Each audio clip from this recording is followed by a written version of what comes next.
surprising, I guess, with our install. Really cool house, really nice guy, but we've got some stairs that's going to be a nemesis, and the driveway was a bit of a bear as well. Job shouldn't be too bad. New cabinets, wide open area, all that stuff, but we just got to get it in the house, and it's been a rough couple of weeks, so we're all pretty tired. Let me show you the driveway.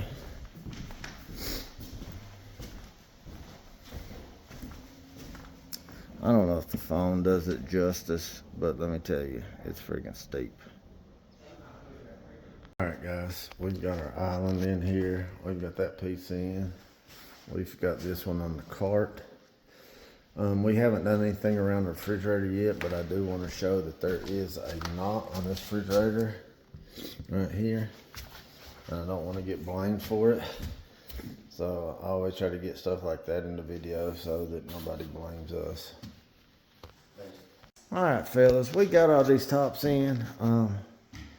We're all exhausted, and I'm not my normal peachy self. I think it's because I'm exhausted. If you're wondering where AJ's at, he's in the bathroom taking a crap. And Tony and I are working as usual. So we're just trying to get this sink leveled up, and you know, we're gonna put it together and try to get this thing looking good.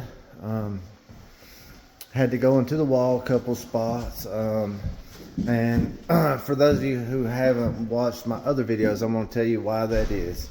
We make the templates and we make them to the curves in the wall. However, the template material is an 1/8 inch thick. The stone is normally 1 inch and 3/16 thick. So if you're out of plumb any at all, that throws off whatever you made that template to, so it throws you off on the wall. So a lot of times we have to go into the wall. I always make sure they're going to get tile or something up there before I go into the wall. If they're not getting tile, I try my best to make it as clean and as tight as possible, so that once we caulk it out, you can't even tell. Even on this one, I'm going to try to get it as clean as possible so that we can't really tell.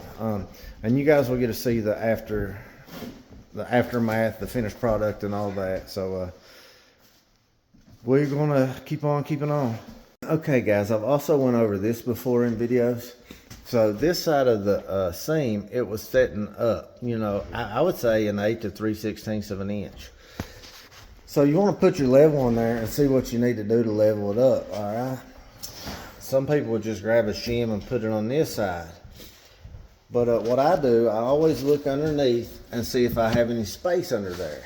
If I've got space under there, that tells me there's a chance I can go over here, raise this side up, and cause that side to drop down. And that's what we did on this one. I've actually got it to drop down perfect, so I think we're good to go on that one.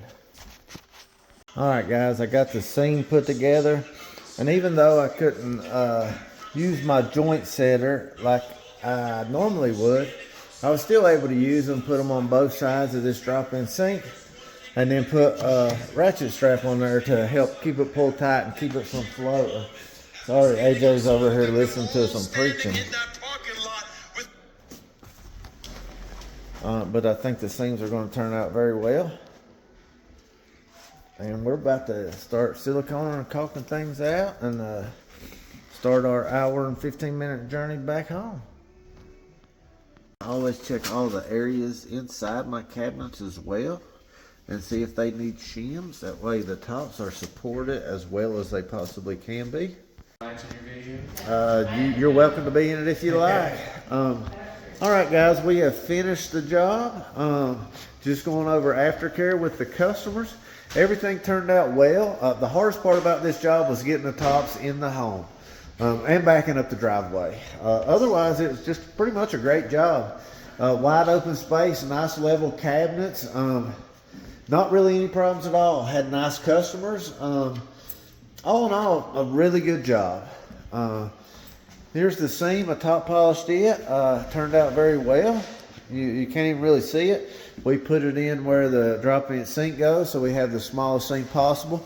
The customer's going to tile all this later. You know, we go ahead and painter's caulk everything just in case they spill something before they get their tile up. It keeps it from getting down in their cabinets and all that. Wasn't really a big deal to level these up at all. Like I said, the cabinets were nice. You know, I maybe have a 1/16 of a shim in the seam area there. I think in the video you've seen where I put a couple shims over here. But that's about it, guys.